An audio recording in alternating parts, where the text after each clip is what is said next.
Hello, my name is Harrison Watco. Our conversations, our topic is the Rouch movement with Butch Valdez, who's the chairman here in the Philippines. At this point, on the second half of the show, I'd like to zero in and now move into our country so we have a direct relevance to the issues we're talking about. Butch, during the break you were talking, and we thought it best that we go straight into the issues on the local financial setup and how things work here. Let's talk about the central bank. Its independence. Kasi dito, no, gaya niyan, mga government-owned and controlled corporations, we know that people that are put in there, alam natin, ninanakawan nila, not by way of straight nakaw by corruption, but they keep into their pockets what is due, what we call the national treasury. In fact, as we read now in the newspapers, marami tayong nakikita, I submit like PAGCOR, di ba? Or the gaming industry, I gave 2 billion to the national treasury. What exactly is the national treasury? At ano naman yung central bank? Kasi parang central bank nagko-control lahat ng bangko natin.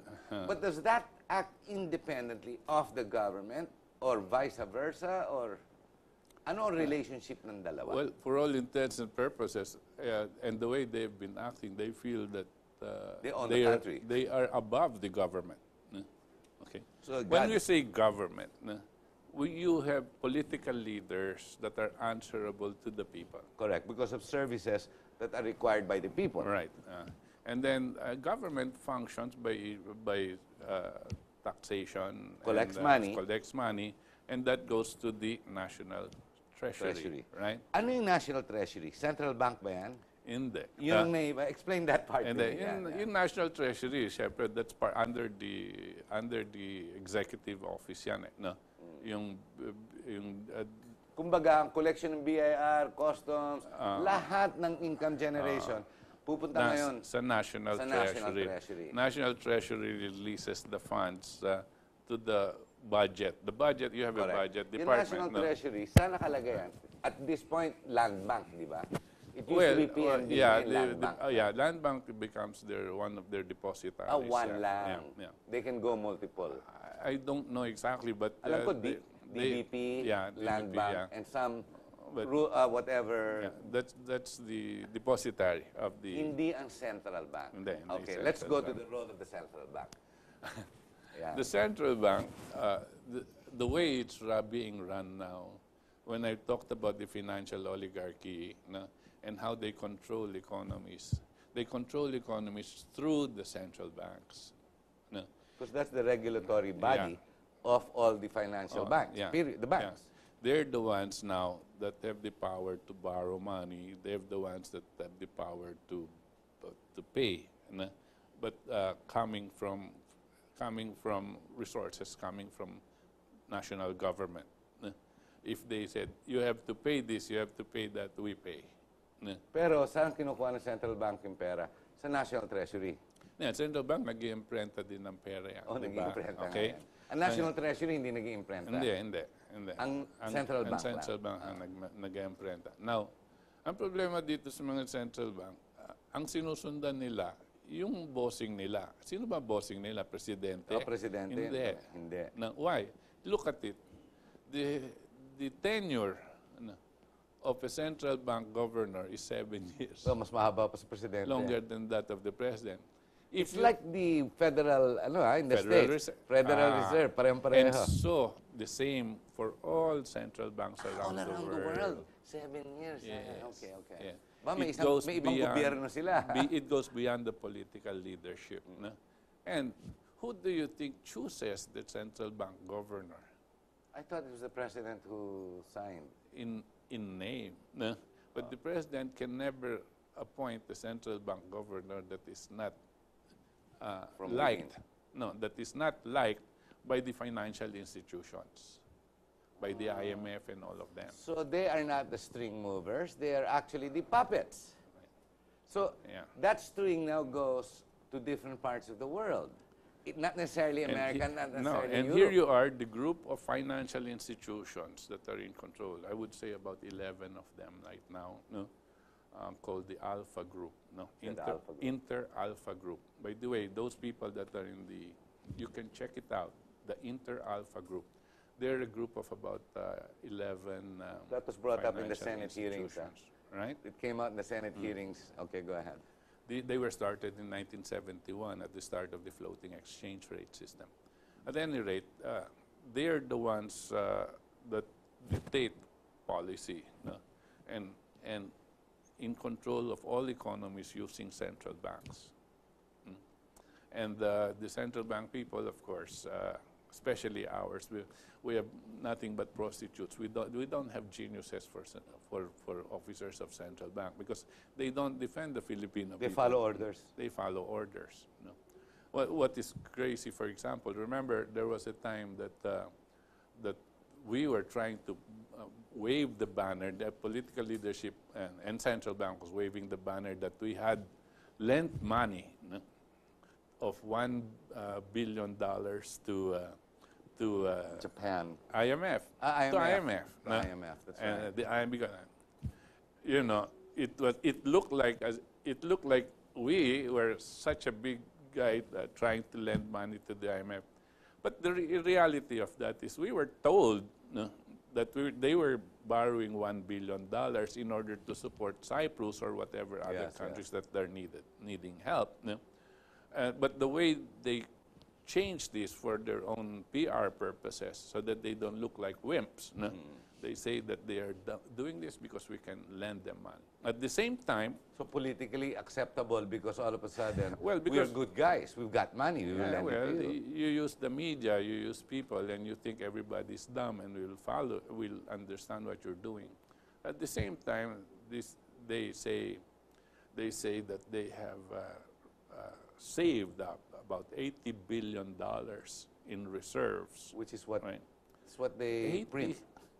Well, $80 billion in reserves. No? Kasi daw sa OFWs, di ba? Now, in Noy Noy's term, ganun tayo. Nakaipon daw siya, sabi ni Guni-Gunyo.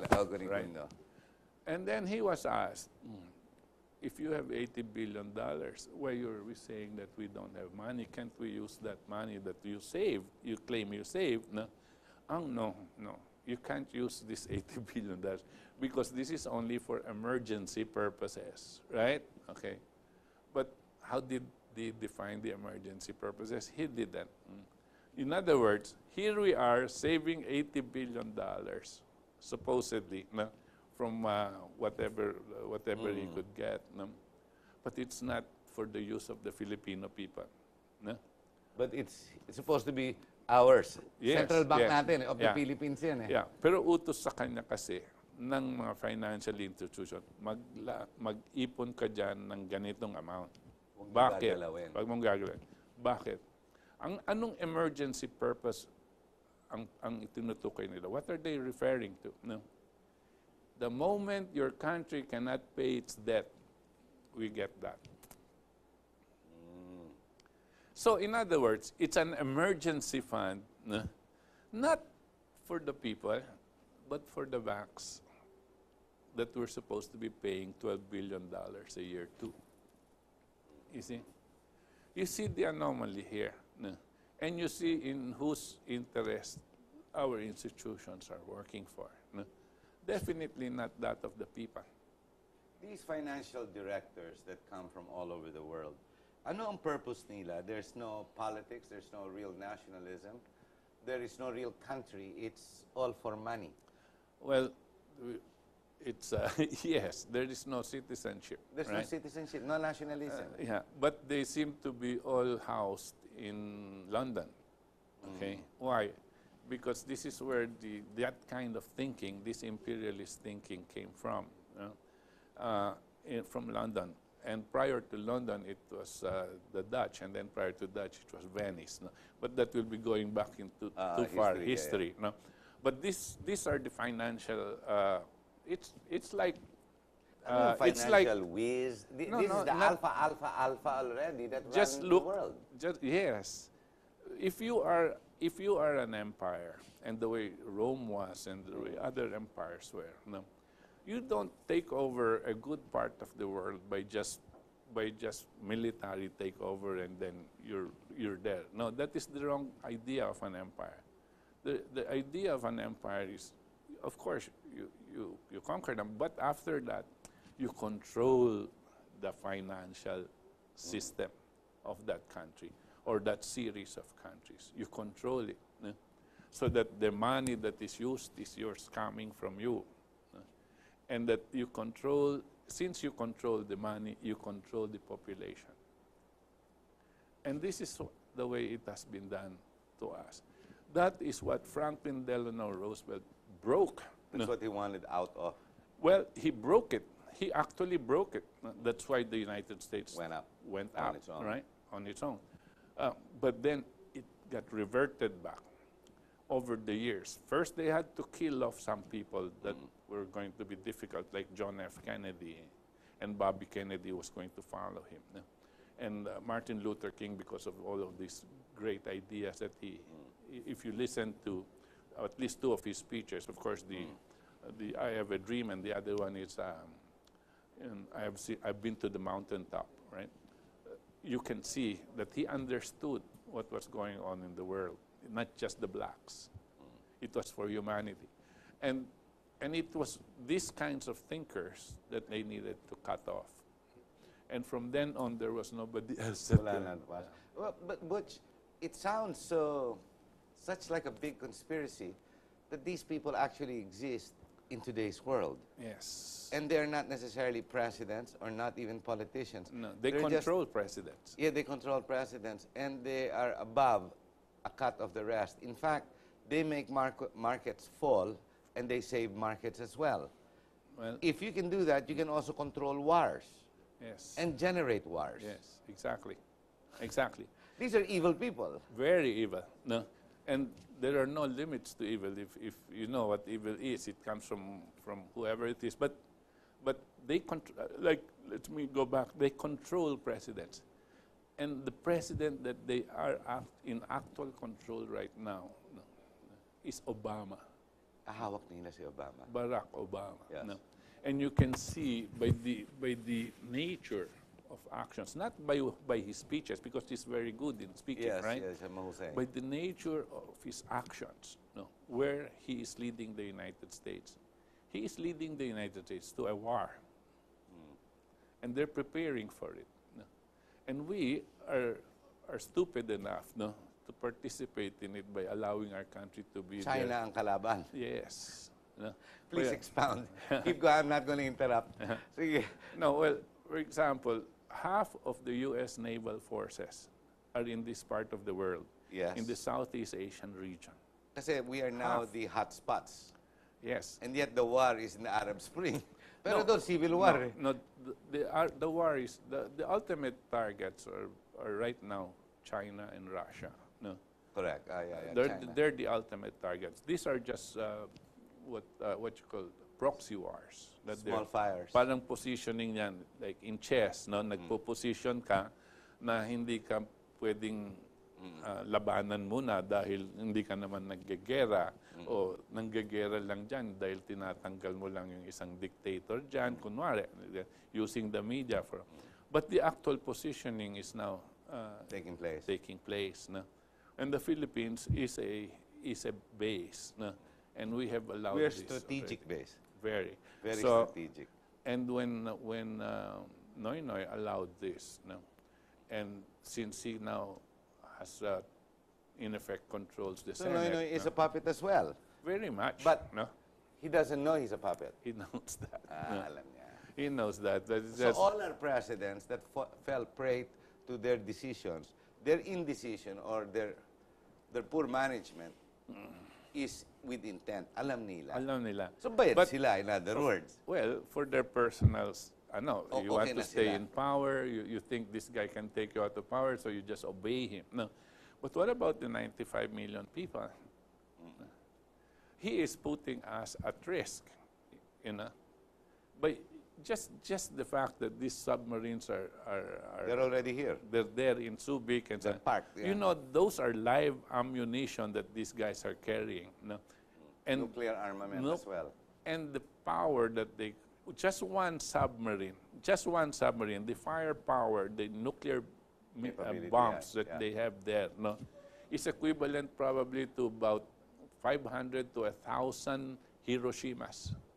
Just one. Yeah. And there are already 8 of these of these Ohio-class submarines in our waters. 8. Not to count the battleships, not to count the carriers that are in our waters. And they're saying the reason we're there is because they want to help in the disasters of the typhoons of the Philippines. Yeah, with nuclear weapons, right? Yeah, it's really stupid, no? And that's exactly what the Chinese are saying. Yeah, with nuclear weapons, no? And China has been telling us for the past 2 years, do not allow this because you will become a target in case there is a conflict. No? And because they're here. Yeah, this Scarborough thing is instigated. No? That was not really a problem before the U.S. ships were allowed to come here. Yung wala mong Amerikano, wala, no? Wala, no? We were thinking of business. We were thinking of joint economic development of the area. Nung pagdating ng mga American ships to plying our waters, alam mo yung Subic nakaharap sa China yan, di ba? Itong mga Scarborough, tapos pag dumadating na yung, siyempre, nandyan yung battleships, but hindi naman magpapasyal din dyan ng mga incheck. No? Tapos sinabi natin, huwag kayong papasok dito. Tapos sasabihin ng mga militar natin who don't really understand, lalaban kami sa incheck dahil ito ang kalaban natin. Hindi po. Ang kalaban natin talaga yung mga gustong gumagawa ng gera. No? At dito sa ating sovereign country. I was misled. I thought that was because of the fishing grounds, the natural resource, and the UNCLOS that we have within our property, supposedly. There's itong UNCLOS na ito, no? UNCLOS, United Nations. The UNCLOS. Yeah. You know, there are, I think, three countries that do not categorically said we don't agree with the UNCLOS. One of them is China. The other, I think, is England, Great Britain. Ayaw nila. But the other one is the United States of America. They don't agree with the No. UNCLOS. Kaya pala, they're not signatories to the UNCLOS. They're not. No. Kasi They were the nila first all the free one. waters. Yes. They want us to sail in all free waters. Because feeling nila sa kanila. Tayo, if we say sovereign nation state, hindi ka pwede pumasok. You need maski our sino, permission. maski na for Amerikano, Hindi ka pwede Inchik, pumasok dyan. hindi ka pwedeng pumasok. No? Maski sino pa sila, hindi sila pwede. Or at least we vehemently protest. No? Protest. Kung hindi natin kayang labanan. No? Pero ang gagawin natin, papayagan natin yung yung British, yung Hapon, pagkatapos sasabihin natin sa China, Hindi kayo pwede. No? Different point of view again. Sige, okay. No, because different point of view. Yeah, go ahead. But we have to look into those things in that light. No? And there is now right now no serious political machinations that are now going on in the world without the influence of these people, no, of these types of people that are in control. I hope you don't mind. I'll play devil's disciple. No?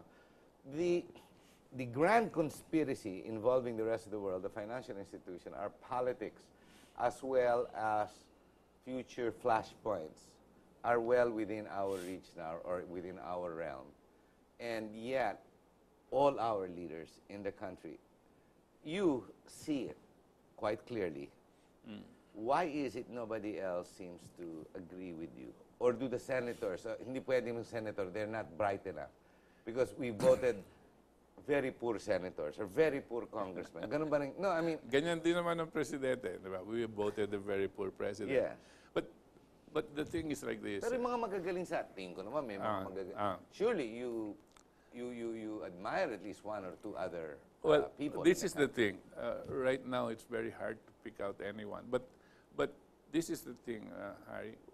For leadership, at the very basic thing that is needed, you need intellectual competence, right? To understand what's going on. Comprehension, and this, competence. I think many of the so-called leaders we have don't have it. Once you're able to explain it, they understand it. No? Kung may comprehension, may comprehension. Ayan, okay. And nakamit naman ako nitong mga to, naintindihan nila yan. But the other one, which is really absent in practically all of them, as I am concerned, is what you call a moral courage to do what is right. No? Pera muna. Maayos o yung okay courage, na ako. yung kuminsan Conviction towards what is sa correct. kanila takot silang mawala sa posisyon. Takot silang patayin sila.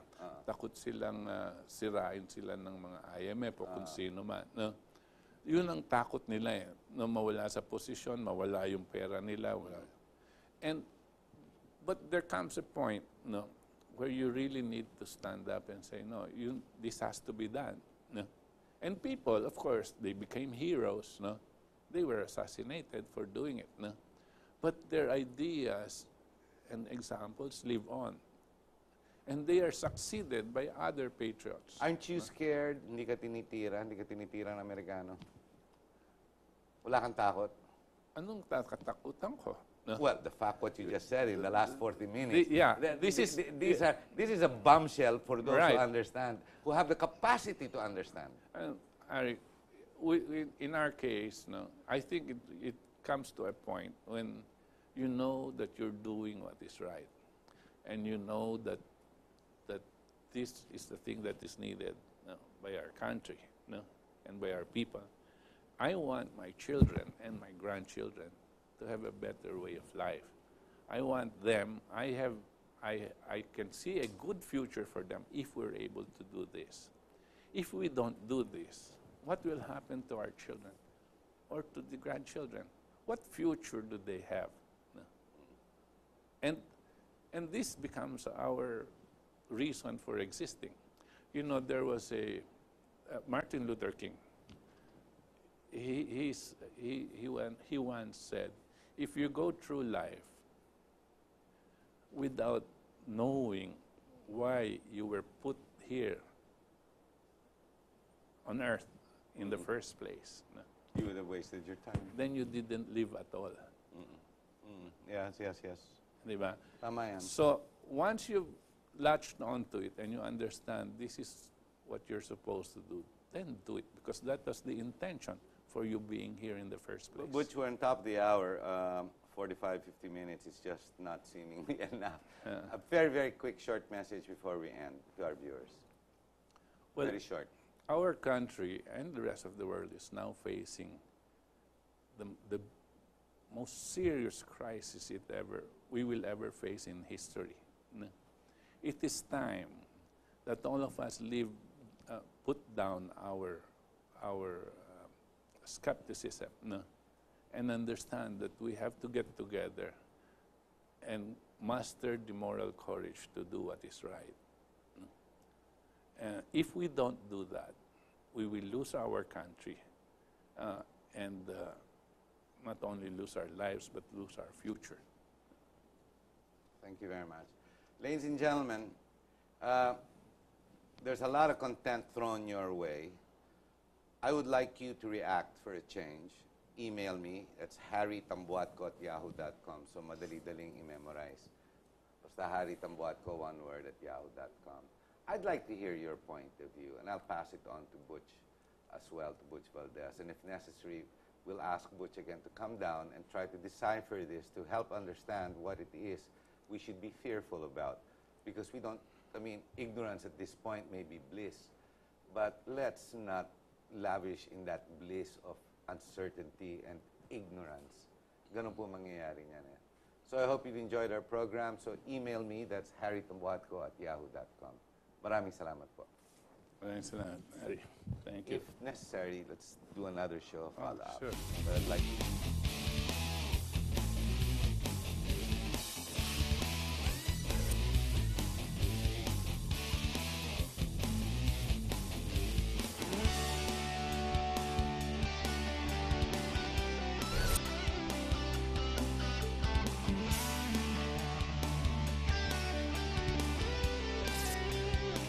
You are what you watch.